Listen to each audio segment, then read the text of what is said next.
दोस्तों आज फिर आ गए हैं महाराज जी के पास और आप सबको दीपावली की ढेर सारी शुभकामनाएं। महाराज जी आपके चरणों में दंडवत प्रणाम।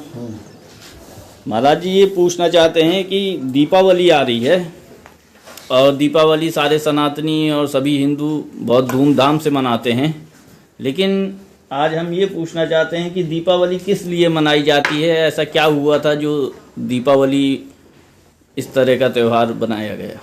आज के दिन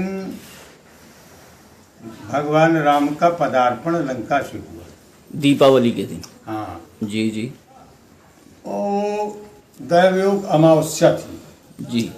दुनिया में अमावस्या को अशुभ मानते, अमावस्या के दिन कोई मांगलिक कृत्य नहीं करते, परंतु हमारे चित्रकूट में अमावस्या का बहुत ज़्यादा महत्व जी। दीपावली अमावस्या में ही आती है। अमावस्या का मतलब क्या होता है?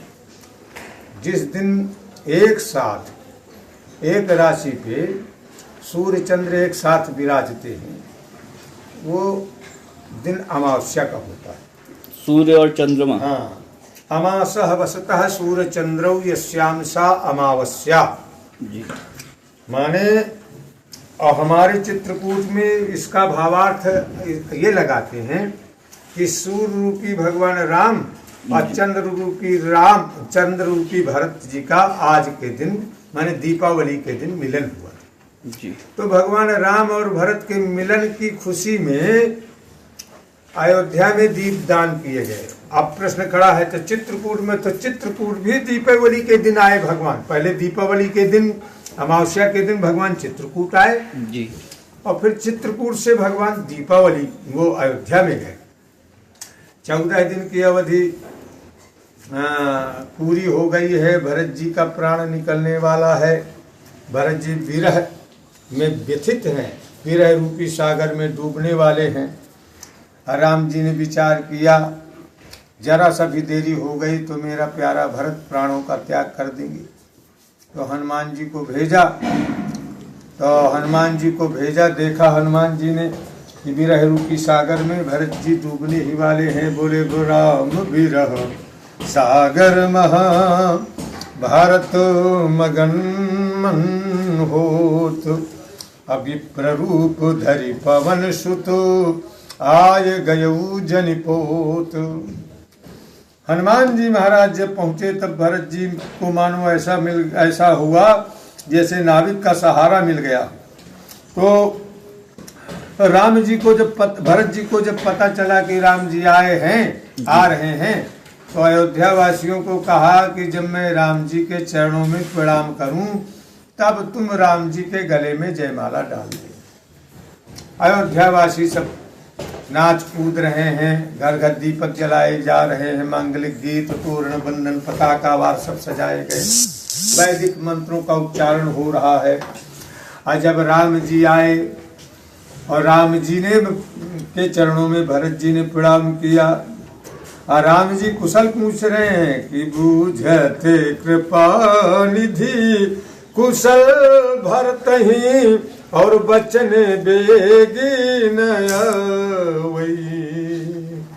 अरे सुन शिवास सुख बचन मन ते भिन्न जान जो पावई।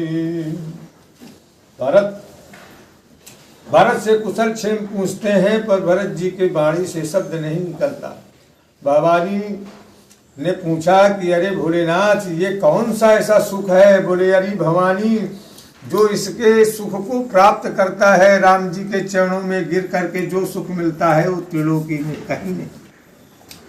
तो भवानी इस प्रेम को इस सुख को तो वही जानता है जिसको मिला है। तो दीपावली का मतलब होता है दीप धन अवली।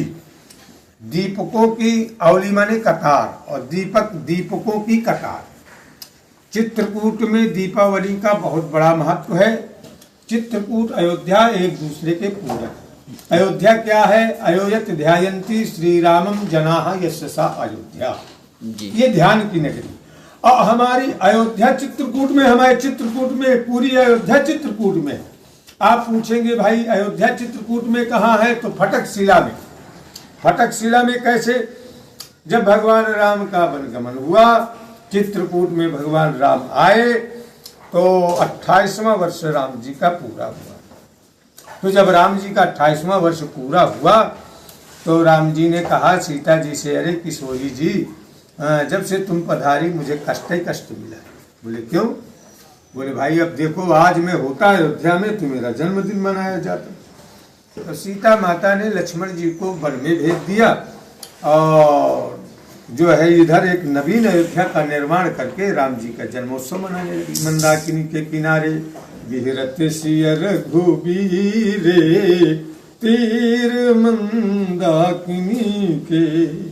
मंदाकिनी के किनारे फटकशिला की धरती में एक नवीन अयोध्या का निर्माण हुआ और राम जन्म मनाने लगे, राम जन्म का उत्सव मनाने लगे।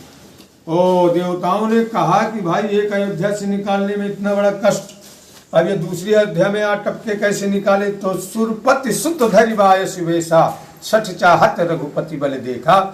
देवराज इंद्र का पुत्र जयंत चला परीक्षा लेने के लिए, तो अयोध्या चित्रकूट में है और सरजू महारानी भी चित्रकूट में है। कामदगिरि पर्वत के ऊपर से धारा निकली जी। और हाँ धारा निकली, और त्रिवेणी प्रयाग भी चित्रकूट में है। राघव प्रयाग कहते हैं, चित्र तभी कहते हैं दुनिया में कूट हजारों हैं पर चित्रकूट समकूट नहीं। तो दीपावली चित्र को सबसे पहले भगवान राम चित्रकूट आए और फिर चित्रकूट से जो है भगवान राम अयोध्या में गए। जब चित्रकूट में आए तो यहाँ के कोल बिल्लों ने, ऋषि मुनियों ने भगवान राम के आगमन पर दीपक जलाए और वहाँ अयोध्या में अयोध्या के नर नारियों ने दीपक जलाए। और दीपावली के पहले गोवत्स द्वादशी है। गोवत्स द्वादशी, आज गोवत्स द्वादशी के दिन भगवान कृष्ण लठिया का पूजन करवाया था, गोचारण लीला प्रारंभ किया। तो काम गोवत्स द्वादशी के दिन दुधारू गाय मंदाकिनी के किनारे, मंदाकिनी में स्नान करके पयस्विनी में, और दुधारू गाय को भोजन कराने में, कैल युक्त भोजन कराने में कोट यज्ञ का फल मिलता है। गोवत्स द्वादशी के दिन गौ की सेवा करने से, गौओं को खिलाने से कोट यज्ञ का फल प्राप्त होता है। के महाराज जी दीपावली के 2 दिन पहले, हाँ, गोवत्स द्वादशी। फिर आती है नरक चतुर्दशी जी। इस दिन जो है भूमि का पुत्र था नरकासुर जी, नरकासुर मारा गया तो खुशी की लहर आई। और नरकासुर उस दिन जो है 4 मुख वाला दीपक जलाते हैं देवढ़ी में यमराज के लिए। तो यमराज के लिए जो अपने दरवाजे में 4 मुख का दीपक जलाते हैं, यम यातनाओं में उसे कष्ट नहीं मिलता। जिसकी अकाल मृत्यु का योग है वो उस दिन जो है 4 मुख का दीपक जलावे और यमराज का ध्यान करे। यमराज और धर्मराज एक ही रूप है, एक रूप से यमराज है, एक रूप से धर्मराज। फिर इसके बाद दीपावली आती है। अब की बार दीपावली के बाद अमावस्या है, भौमावस्या, भौमवार की अमावस्या है। अमावस्या हालांकि अशुभ है अब की बार, परंतु जो दीपावली है, दीपावली अमावस्या के 1 दिन पहले पड़ती है। ऐसा है, दीपावली का बहुत बड़ा महत्व है। वैसे तो हमारी रामचरितमानस में 5 दीपक है जी। भगवान राम को दीपक कहा गया। तात भरत तुम कुल दीपा, भरत जी कुल दीप हैं, राम जी हैं। राम नाम मन दीप धरी देहरी द्वार, भगवान राम का नाम वो भी दीपक है। परंतु ये दीपावली लक्ष्मी की प्राप्ति के लिए धनत्रयोदशी आती है। धनत्रयोदशी के दिन धन्वंतरी भगवान का प्राकट्य हुआ था और उसी दिन लक्ष्मी जी का प्राकट्य हुआ, जिसे धनतेरस का। हाँ, तो जो पाठ धनत्रयोदशी के दिन से लक्ष्मी का जो पाठ करवाते हैं दीपावली तक जी, वो 3 दिन के पाठ का फल इतना तगड़ा होता है जो वर्षों का फल नहीं मिलता। जो 1 वर्ष का फल पाठ पूजा कराने का मिलता है वो 3 दिन में मिल जाता है। धनत्रयोदशी के दिन लक्ष्मी का प्राकट्य हुआ जी, तो धनत्रयोदशी के दिन से लेकर अमावस्या तक, दीपावली तक जो है पाठ कराना चाहिए लक्ष्मी का, और धन्वंतरी भगवान का पूजन होता है। तो धनत्रयोदशी के दिन से वो शुरू होता है।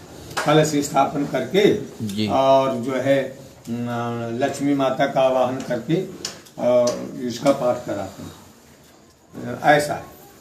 और ये जो है पहले गोवत्स द्वादशी, फिर धनत्रयोदशी और फिर चतुर्दशी। यमराज के लिए 4 मुख का दीपक जलाया जाता, फिर दीपावली लक्ष्मी का है ये। जी जी, बहुत बहुत धन्यवाद महाराज जी। दोस्तों आपको हमने दिखाया तेरस, चतुर्दशी और दीपावली के बारे में आज महाराज जी से हमने आपको सुनवाया। तो जय श्री राम, फिर मिलते हैं किसी नई वीडियो में।